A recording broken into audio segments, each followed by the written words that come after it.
मेहनत क्यों करें? समझ रहे हो भैया लोगों? जब मांगने से मिल जाए तो मेहनत क्यों करें? कहीं ना कहीं तुम भी इसके भागीदार हो, तुम भी इसके भागीदार हो। साधु किसे कहते हैं? जो दुनिया के राग में रह करके इस राग से परे है, वो सन्यासी है।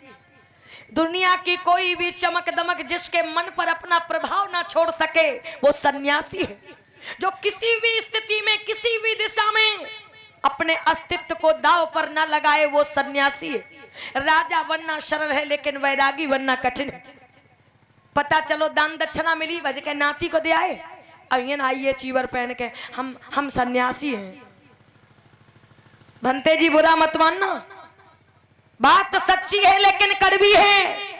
अरे जब घर नहीं छोड़ पा रहे हो तो जामा क्यों पहन लिया आपने? साधु बनना जरूरी नहीं है, संत बनना जरूरी नहीं है। जब तक मन से नहीं बदले हो, कपड़े बदलने का कोई लाभ नहीं है। माता बहनों समझ रही हूं मैं क्या कह रही हूं?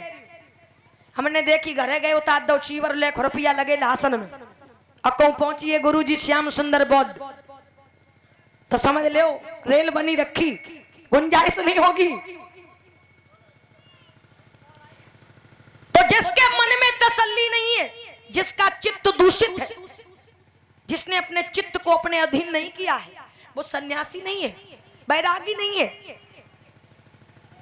हम लोगों के लिए 5 शील हैं, लेकिन भिक्षुओं के लिए तो 227 शील है, पालन करना होता है, ऐसे ही नहीं। तो आप लोग भी थोड़ा चिंतन करिए। समझ रहे होंगे कि हम क्या कहना चाह रहे हैं। समझने वाले के लिए इशारा काफी है, ना समझने वाले के लिए कोई दवा नहीं है।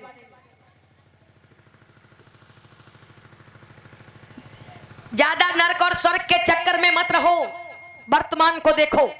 जिसका वर्तमान अच्छा है उसका भविष्य तो अच्छा हो ही जाएगा, कोई रोक नहीं सकता। ए मेरे धर्म प्रेमियों, तो साधु वही है जो दुनिया के क्रियाकलापों से परे है। और अक्सर साधु तो जंगल में ही रहते हैं, क्योंकि साधना करनी होती है। परवे को मोटो गद्दा होए, खेवे को रोज जलेबी होए, रहवे को एक बढ़िया मकान होए, ये गलत है।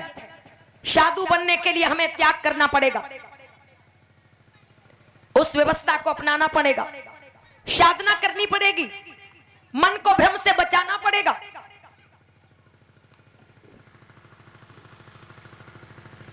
तीन विषयों पे चिंतन करने के बाद राजकुमार सिद्धार्थ बोले, छंदक ए छंदक